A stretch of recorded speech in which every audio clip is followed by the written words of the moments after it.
আসসালামু আলাইকুম ফ্রেন্ডস, আজকে আপনাদের দেখাবো কিভাবে টিএসএম টুল রেন্ট নিতে হয় বিকাশ পেমেন্ট করে। সর্বপ্রথমে লগ ইনে চলে যাব। এখান থেকে যে কোনো একটি অ্যাকাউন্ট লগ ইন করে নেব। লগ ইন করা শেষ হয়ে গেলে এখন আমরা এই যে হোম স্ক্রিনে দেখতে পাচ্ছি টিএসএম টুল রেন্ট এখানে দেওয়া আছে। যদি এখানে না থাকে এই যে টুল রেন্ট সেকশনে চলে যাবেন। এরপর এই যে টিএসএম টুল রেন্ট এখানে ক্লিক করে নেবেন। এরপর প্লেস অ্যান্ড অর্ডার এখানে ক্লিক করে দিবেন।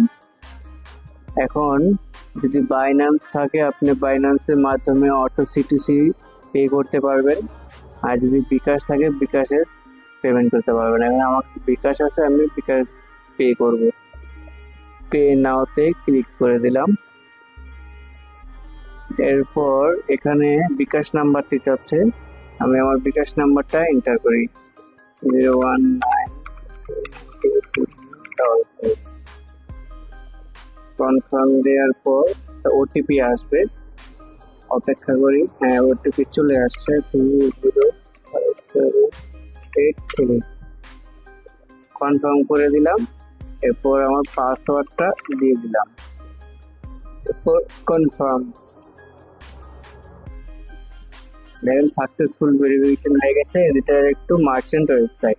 এই যে অর্ডারটি প্লেস হয়ে গেছে, এবং অর্ডারটি কি সাকসেসফুল হয়ে গেছে, এই দেখতে পাচ্ছেন আপনারা। এই যে পেমেন্টটা আমরা করে ফেলছি। এরপর থেকে এই যে আইডি অ্যান্ড পাসওয়ার্ড চলে আসছে।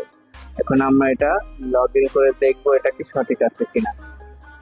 এর জন্য টিএসএম কি ডাউনলোড করা আছে নাকি। হ্যাঁ, টিএসএম ডাউনলোড করা আছে, আমরা চেক করে দেবো। ডাউনলোড করার কোনো প্রয়োজন নেই, একটু অপেক্ষা করি। টুলটা ওপেন হচ্ছে।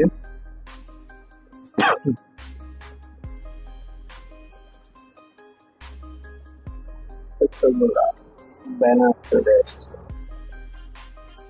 এবার এখানে এই লিঙ্কটা কপি করে পেস্ট করে দিলাম। এখান থেকে পাসওয়ার্ডটা কপি করে পেস্ট করে দিলাম।